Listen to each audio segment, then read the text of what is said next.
So now starting with the paragraph 6, that's titled incentive. By convention, the first transaction in a block is a special transaction that starts a new coin owned by the creator of the block. This adds an incentive for nodes to support the network and provides a way to initially distribute coins into circulation since there is no central authority to issue them.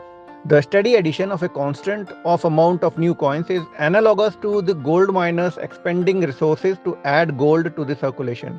And in our case, it is the CPU time and electricity that is expended. Okay, so this basically homes on to the fact that every block, after indexing all the transactions, after it is mined, after it is indexed into the blockchain and it is sealed and it becomes immutable. Thereafter, when the new block arrives, the first transaction in the block is a special transaction. That means that this transaction starts a new coin owned by the creator of the block. So from the figure we see that for the first 4 years the incentive was about 50 bitcoins. Thereafter it was reduced, halved to 25 bitcoins.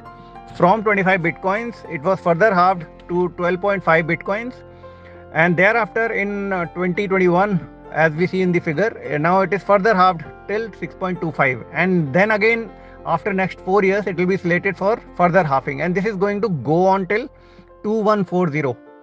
So that is about 120 years from now. This halving is going to continue, and this halving after a certain period of time will come into dots, 0.0000, and as seen on the screen. So all this effort, when we had read about this proof of work in paragraph 4, we had read about that miners are computing that number of zeros, and for that they'll have to expand huge amounts of electricity. For that huge amounts of electricity, what they are expending, they have to be awarded with some incentive. So this Bitcoin blockchain has got this provision that any miner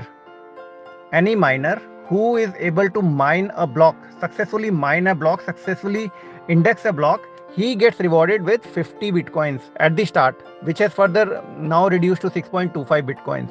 So 6.25 bitcoins as on date is a huge amount.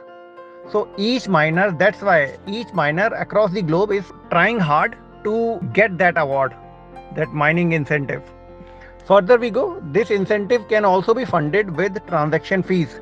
So apart from the incentives that we are currently discussing, there is something else known as transaction fee.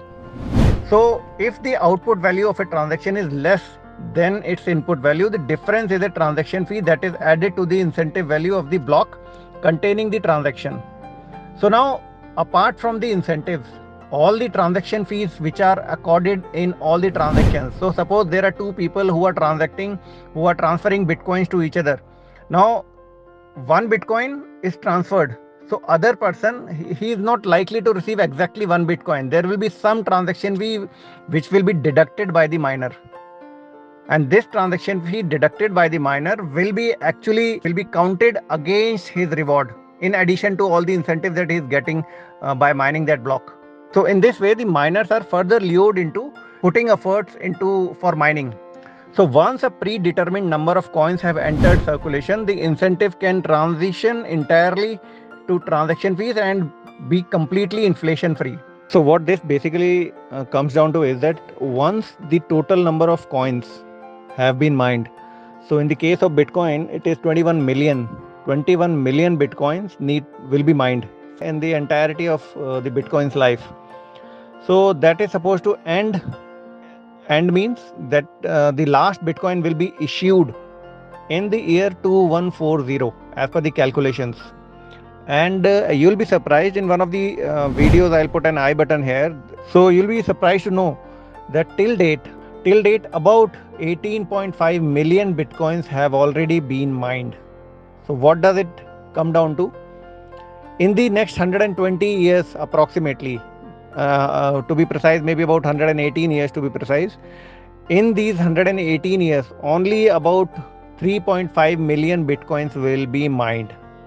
So on one end we have got a decade plus 13 years approximately since the first Bitcoin was mined, wherein we have mined about 18.5 million. So now once these Bitcoins have been mined, what will the miners earn from? Because once these blocks have been mined, once these bitcoins have been mined, how will the bitcoins be issued? Because as on date, they are being issued per block. Every miner gets about 6.25 bitcoins, as I had discussed earlier. So these rewards will cease to exist because there are no bitcoins being issued further in 2140. So after 21 million, what will happen? Here it says it will be entirely to the transaction fees. So as per the calculations by Satoshi Nakamoto, this complete thing will be shifted to the transaction fees only.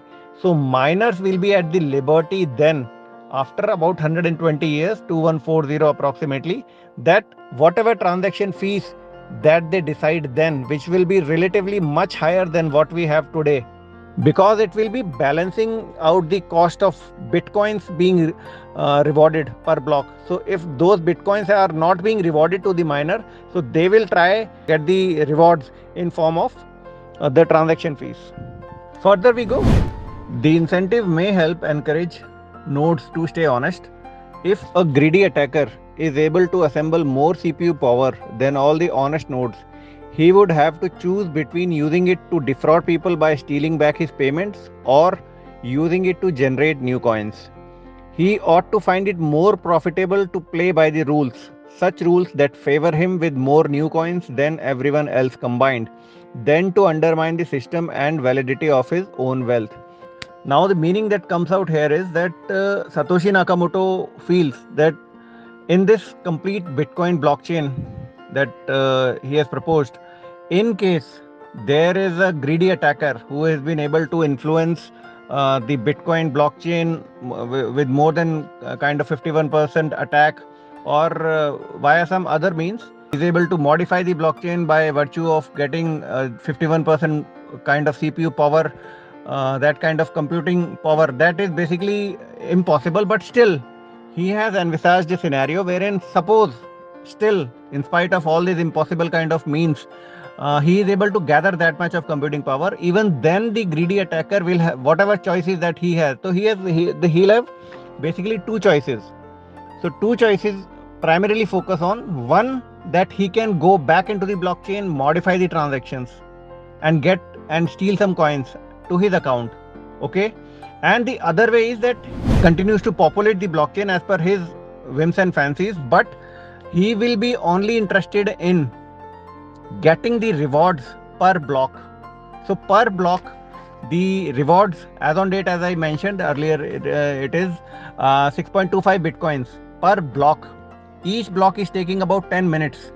So Satoshi feels that even if he compromises the blockchain, then also he will not be interested, he should not be interested in going back into the blockchain, modify the transactions, steal bitcoins into his account, transfer bitcoins into his account. Rather, he would continue to populate the blockchain, continue allow indexing the blockchain with new blocks, wherein he will be the miner and he will be able to index the new blocks with the new transactions, and he will be only interested in the rewards.